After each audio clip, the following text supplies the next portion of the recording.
Me coloca aí as imagens do cenário na zona sul de Teresina, região do Mário Covas. Aí, ó, nesse clarão, nesse terreno, foi encontrado um corpo em estado de decomposição.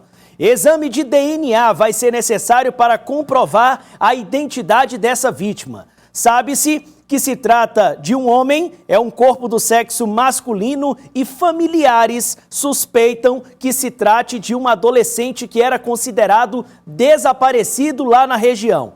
Há fortes indícios de tortura nesse corpo que, além de tudo, estava carbonizado. Nossas equipes de reportagem acompanharam o trabalho da Polícia Científica na coleta de informações que serão importantes para ofertar à polícia provas técnicas para seguir com essa investigação que terá à frente o Departamento de Homicídio e Proteção à Pessoa. A Micaela Ramos é quem vai me trazer mais informações. Bom dia novamente, Mica. Bom dia, Tiago. Olha só, essa região que fica ali no Grande Mário Covas, zona sul de Teresina, é uma região de difícil acesso, Tiago. E de acordo com as informações que nós apuramos junto à Polícia Militar, esta clareira é comum haver registro de abandono de veículos roubados, motos, carros roubados eram escondidos nessa região.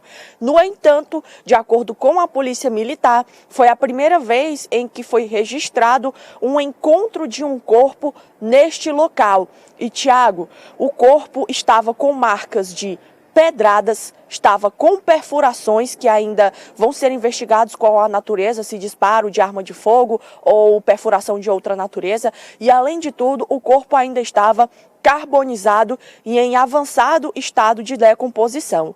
Geralmente, os exames para identificar um corpo é feito através do papiloscópico, que é aqui nas digitais, em que eles fazem os exames para tentar identificar o corpo. Só que como o corpo está em avançado estado de decomposição e ainda atearam fogo ao corpo, prejudicando assim as digitais e tornando impossível de fazer esse exame papiloscópico, então vai ser necessário um exame de DNA para confirmar a identificação deste corpo de sexo masculino. Nós conversamos com o perito Charles Cunha e ele trouxe mais detalhes da natureza das lesões que foram encontradas neste corpo e do que deve ser feito. Acompanhe. Encontramos um local onde possivelmente tenha iniciado a agressão. Encontramos algumas pedras com marcas de sangue, coletamos o sangue, constatamos que era sangue, fizemos exames no local para constatar que é sangue, constatamos. Observamos também um trecho de arrastamento, como se tivesse um corpo sendo arrastado daquele local até um outro local onde nós encontramos o corpo. Então, depois de ter feito essas primeiras observações lá no possível local onde iniciou-se essas agressões, com instrumento contundente, possivelmente, nós nos deslocamos até onde o corpo se encontra, onde o corpo foi encontrado, e vimos o corpo com estado de putrefação, como disse inicialmente, também com algumas regiões com combustão, já muito desgastado, também acredito eu que já esteja aqui na faixa de 3 a 4 dias, devido ao estado do corpo. Quando nós viramos o corpo, colocamos ele em decúbito, nós observamos que tem algumas perfurações no rosto. A gente observou também que tem alguns danos causados possivelmente tanto pelo instrumento contundente, que é o que nós vamos ver, tem algumas perfurações, e agora a gente vai levar o corpo para o Instituto de Medicina Legal, IML, para que a gente possa ter uma precisão maior para ver se a gente acha algum projétil, para também descrever se houve algum disparo de arma de fogo, e a partir daí vamos levar para o DNA para a identificação da vítima. Acompanhamos ao trecho da entrevista com o perito Charles Cunha. E o que é que a gente pode entender do que o perito falou? Nós vamos entender aspectos muito importantes. Primeiro, a Polícia Científica conseguiu determinar que o local ermo ali na região do Grande Mário Covas, onde o corpo foi encontrado, não foi um local apenas para a desova do corpo. Nesse local, a vítima foi executada. E outra coisa que a gente pode entender, Tiago, é que o crime foi praticado com requintes de crueldade, com requintes de violência. A perícia encontrou pedras com sangue, indicando que a vítima sofreu golpes de pedrada. A perícia também constatou perfurações no corpo, além da carbonização do corpo, tudo isso para tentar dificultar a identificação do corpo. Então, realmente foi um crime bárbaro como essa vítima foi morta. Além disso, Tiago, quando a nossa equipe esteve no local, familiares de um adolescente de 17 anos que estava desaparecido desde a terça-feira reivindicaram o corpo, porque eles fizeram a identificação deste corpo através da camisa que constava no corpo, que foi a mesma camisa que esse adolescente foi visto pela última vez, o chinelo que foi encontrado próximo ao corpo, que também coincide com o chinelo que a vítima saiu de casa ainda na terça-feira quando desapareceu, além de uma tatuagem no braço e também de um celular. A família fez o rastreio do aparelho celular e a última localização que foi indicada foi justamente no local onde o corpo foi encontrado. Então, realmente, fortes indícios levam a crer que este corpo do sexo masculino que foi encontrado pode ser desse adolescente de 17 anos que mora naquela região ou morava naquela região e desapareceu na terça-feira, de acordo com a família, quando deixou a casa para encontrar um amigo. Para que a gente possa explicar quem é esse adolescente de 17 anos, Tiago. Esse adolescente, ele é usuário de drogas, ele também já foi apreendido pela polícia pelo menos 3 vezes por ato infracional análogo aos crimes de porte ilegal de arma, de porte de drogas. De acordo com os familiares, ele andava com más companhias e, infelizmente, essa mãe que conversou com a nossa equipe de reportagem, ela perdeu os 2 filhos, ou acredita que perdeu os 2 filhos por crimes violentos. O irmão deste adolescente de 17 anos que desapareceu, esse irmão foi executado há pouco tempo atrás, com 30 tiros, Tiago, entre a Ponte Nova, que interliga Timon e Teresina. Então, infelizmente, existe um histórico de vítimas de violência com meio cruel na família. Então, tudo isso leva a família a crer que este corpo seja desse adolescente de 17 anos. Nós conversamos com a mãe desse adolescente, ela preferiu não se identificar, e nesse primeiro trecho da entrevista que nós vamos acompanhar, a mãe fala sobre como foi o último dia dela com o filho e também se o filho já vinha sofrendo ameaças ou se apresentou um comportamento estranho antes de desaparecer. Acompanhe. Quando eu cheguei em casa, ele só tinha deixado a chave lá no acesso que a gente sempre tem e não estava mais em casa. E aí, a partir de então, eu começava a ligar para ele não atendia mais. E aí a gente soube notícia que ele tinha saído, que na rua lá de casa é uma ladeira e ia subindo no sentido da creche, que é próximo também, né?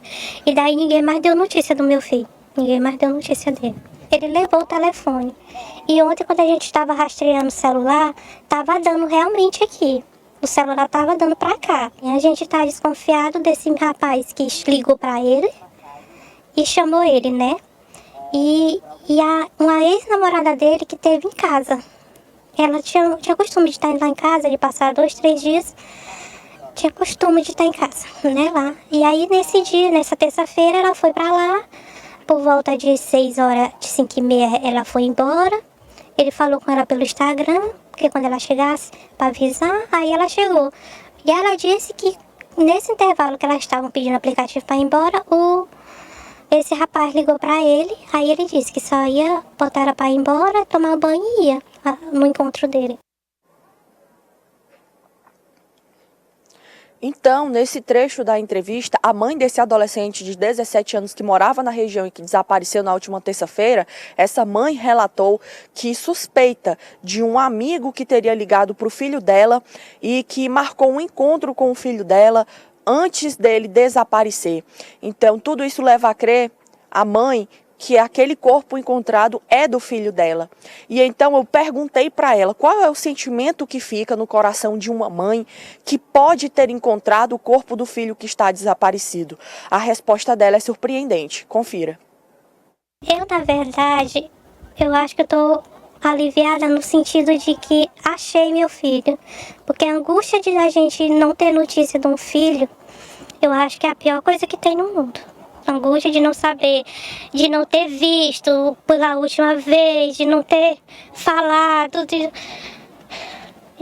E agora, assim, aliviada por um lado de achar que saber que realmente já aconteceu e de poder fazer mesmo um enterro digno, já que não foram dignos com ele de fazer uma brutalidade que fizeram. Ele tinha os erros deles, ele era, entre aspas, grosso, mas um menino prestativo. Se você precisasse, ele fazia. Ele cuidava da casa direito, ele ficava à tarde em casa, ele se virava sozinho. Um menino bom. O defeito dele, má companhia. Ele era usuário de drogas, ele chegou a ser preso? Ele foi apreendido 3 vezes, 2, 3 vezes, eu não lembro que eu tô. E aí, todos foi liberado. Ele não chegou a ser preso mesmo, ele foi só apreendido.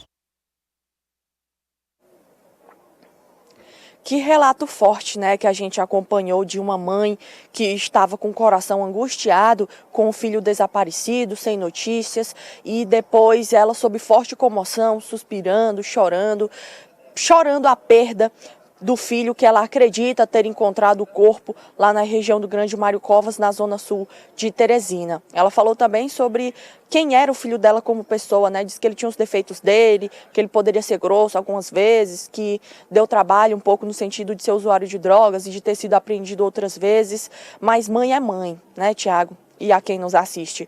E aí é necessário ter cautela. Por quê? Porque somente depois do exame de DNA confirmar a identificação é que a gente vai saber se esse corpo realmente pertence ou não a esse filho de 17 anos que desapareceu nessa terça-feira. Então a gente precisa ter essa cautela, essa confirmação, ela ainda vai demorar um pouco, porque o exame de DNA ele vai demorar um pouco a ser concluído, e quando for concluído, aí sim nós vamos ter a identificação deste corpo e saber se esses fortes indícios que levam a crer que seja esse adolescente de 17 anos, se realmente se confirmam. E então o DHPP, o Departamento de Homicídios e Proteção à Pessoa, terá provas técnicas para comprovar ou não a identificação deste corpo, para aprofundar as investigações, para que se chegue até a motivação do crime e a autoria, para que se prenda os autores deste crime bárbaro. Tiago. Tá certo, Micaela, muito obrigado pelas suas informações. Uma família marcada pela violência, situação vulnerável para ações assim, inclusive do próprio adolescente, né, se colocava em situações de risco. Infelizmente, é mais uma morte de um jovem aqui na capital, né? Pelo menos presume-se que seja ele, chinelos e outros objetos reconhecidos, mas claro, precisa aguardar a identificação formal, né? Se fechar essa identificação através de exame de DNA, uma vez que as condições do corpo não favoreciam mais esse reconhecimento. Obrigado, Micaela, pelas informações.